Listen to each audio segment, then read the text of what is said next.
როცა იმ ჩვენ ბნელ აი ამ ჭრთილზე ვლაპარაკობთ ხოლმე კარმულ ასტროლოგიაში, ხო?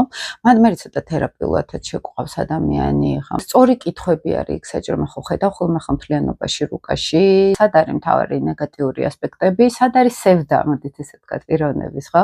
სად არის ის სურვილები, რომელსაც ვერ იკმაყოფილებს და იქ საჭირო არის ძალიან მნიშვნელოვანი კონკრეტული კითხვები. ერთი-ორი ისეთი სიტყვა, რომელიც იცი რომ გახსნის ამ ადამიანს, გამოიტანს ამ ჭრთილს აუცილებლად და იქ ხდება მერე უკვე ამაზე მუშაობა, ამის მიღება, ხო?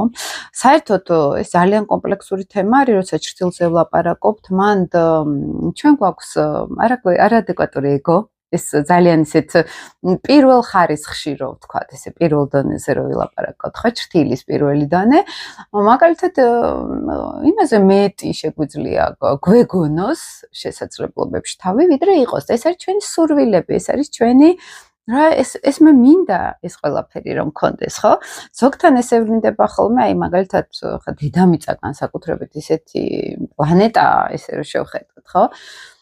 აქ ძირითადად სულ ჭრთილებს ვამუშავებთ. აი თქვენ რომ გამოიხედოთ უმეტესად ან ლილიტის ზონაში ვართ ყველა, ან ლილიტის სევდაში ვართ ყველა, შამთვარეს რო ვეძახით, ანუ იუნგისეული ჭრთილი, ხო? და აი ამ სამყაროს რო ვაკვირდებოდი დედამიწას, ხო?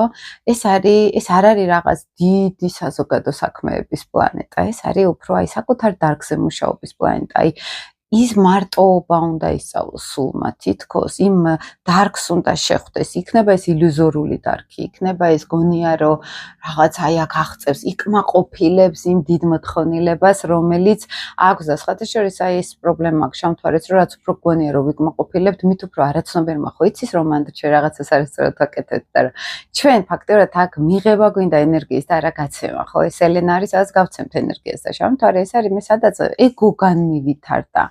მგონია რომ ეს ყველაფერი მე შემიძლია. მე მგონია რომ ეს ყველაფერი მეკუთვნის. და დიდსურეთში რომ ვერ ვხედავთ რაღაცებს, ხო? მე მოდის შინაგანი დაუფასებლობის შეგრძნება, ან ჩვენი მხრიდან, ან გარემოს მხრიდან, რომ ჩვენ არ ვაფასებთ ჩვენ თავს, მე მოდის სევდა, მე მოდის გარემოებებში მუდმივი ფრუსტრაცია და სიამოვნებაში მე სულ მაგას ვამბობ, მეგობრებო, რომ შავი მთვარე არ არის ჩვენი მისია. მისია არის ელენა, ნათელი კარმა.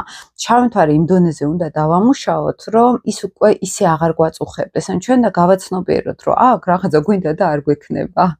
და თუ ძალიან გვინდა, უკვე ამისთვის სერიოზული მუშაობა გვჭირდება, რომ ეს გქონდეს და მაინც ისე არ გვექნება, როგორც ჩვენ გვინდა. უბრალოდ შეიძლება აი ოდნავ მიუახლოვდეთ, ოდნავ შიმშილს რო წყალი რო წყურია ძალიან და აი ცოტა არის და ოდნავ ცოტათი მაინც აიკმაყოფილებ, ხო? აი